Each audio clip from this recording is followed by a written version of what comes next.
Assalamu alaikum jama'a, har kullum ni ne naku Karat, ina muku fatan alkhairi.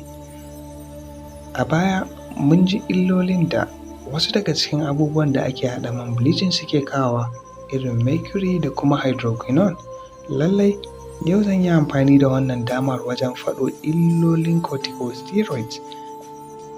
Na ɗaya daga cikin illolin shi shine yana kawo raunin fata sosai. Na biyu, yana kawo dundumi ma'ana glaucoma, matsalar ido, yana kawo hakiya, yana kawo kumburin jiki, yana kawo matsalar ƙashi.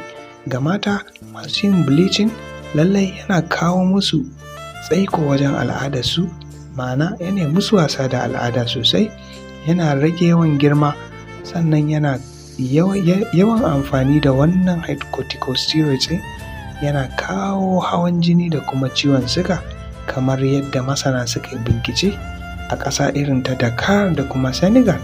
Lallai yana kawo matsala idan rana ta taɓa fatarka. Lallai hakan yana kawo matsaloli na ƙwayoyin cuta irin na fungi da kuma bacteria. Lallai bincike sun nuna cewa mata wanda suke da ciki kuma suna bleaching, hakan yana taɓa lafiyarsu sannan yana taɓa lafiyar 'ya'yan nasu. Lallai ko da iya wannan ya kamata mu daina bleaching domin yana da illa matuƙa a rayuwarmu sosai. Har kullum ni ne naku Karat, ina wa kowa fatan alkhairi. Na bar ku lafiya, sai anjima.